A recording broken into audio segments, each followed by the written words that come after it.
folks. Zach Elliott at Feel Free to Argue. And I've just been kind of re-watching an interview that they did on Democracy Now! With Scott Ritter, the former UN weapons inspector. And he's basically confirming everything that I suspected about, the recent hype about Iran. In fact, he uses the word hype several times. And he says this hype is all being ginned up for absolutely no reason whatsoever.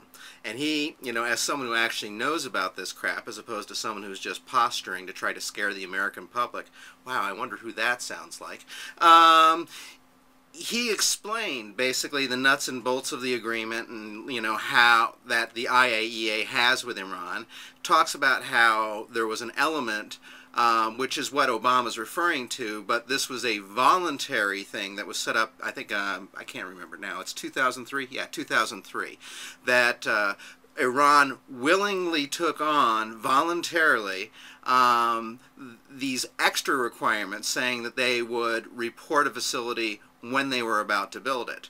Now, these voluntary agreements were contingent on a couple of things. One, the Iranian government eventually formally approving them. And the second element of that, and what actually ended up breaking it down, is our form of compliance with this was that the Western powers were going to acknowledge Iran's right to develop peaceful nuclear technologies.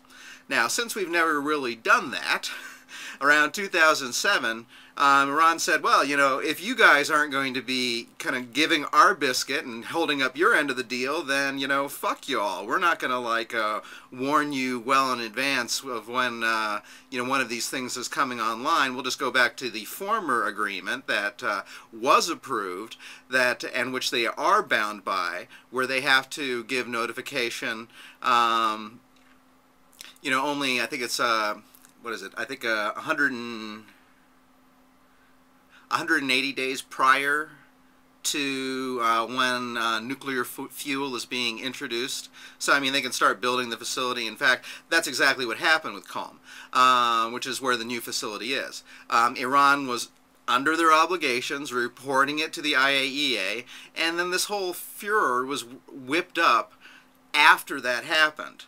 And, the only thing that I was missing when I did my previous video, kind of dissecting how Obama was being a total hypocrite about this, was that I didn't know whether Iran was technically in violation of anything. I mean, he's a hypocrite whether they're in violation of anything or not.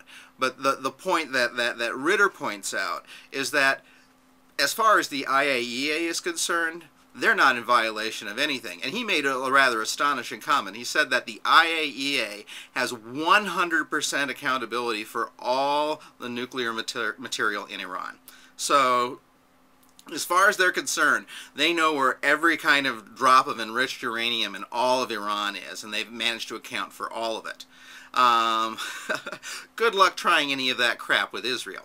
So, once again, you have one of these situations where we're, kind of ginning the mill, and we're beating the drums of war without really having a leg to stand on. And, over and over again, Ritter is basically saying that Iran is living up to their commitments. And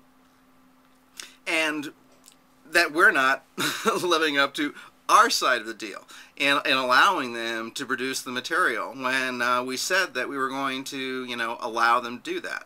So, once again, we have one of these situations where, as far as I could tell, Obama is actively lying about the intentions of another nation. And at this point, that doesn't mean there's any difference between him and Bush. I mean, if he's going to lie about, another nation being in compliance with, international rules and treaties, when that's not the case, I mean, I'm just not seeing the difference between him and Bush anymore.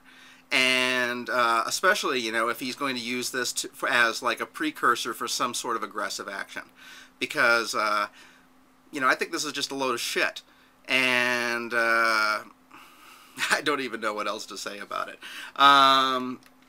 Let me see, what did Ritter say at the end?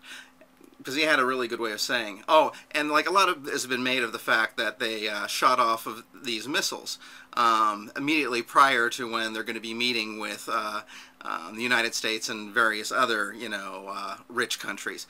And, what he had to say about this is that, yeah, the guy asked him about it and says, well, I think the answer is obvious. Iran is making it clear that it has its own deterrence capability, that at a time when the United States and Israel and France and Great Britain and others are calling the Qom facility evidence of a covert nuclear weapons facility, when it isn't, raising the specter of a nuclear weapon-armed Iran, creating an emergency-type environment where people are talking about the need and requirement for a preemptive strike, Iran is saying, you do so at your own peril. The bottom line is, if Iran is struck, Israeli cities will be struck in return with Iranian missiles, not equipped with nuclear weapons, but with conventional weapons. Iran is simply saying, we are a sovereign state with our own inherent capabilities for self-defense, and if you attack us, you do so at your own risk. Is this the ideal situation? No. But then again, it's not Iran that started this game of saying, we're going to bomb you. Iran is simply saying, if you choose to attack us, we can and will defend ourselves. And honestly, I'm not a huge fan of the Iranian regime. And it's actually kind of uncomfortable for me to talk about, like, Iran's rights in the international community. Because, I think Ahmadinejad is kind of a nut job. And, certainly they've been engaged in, like, some repression. But then again, I think you have to look at the broad spectrum of, like, villains across the world. And then I think you quickly realize that Iran, is not the worst of the bunch. It really isn't. And the only reason why we treat them like they're the worst of the bunch is because they have a bunch of resources that we want to get our mitts on.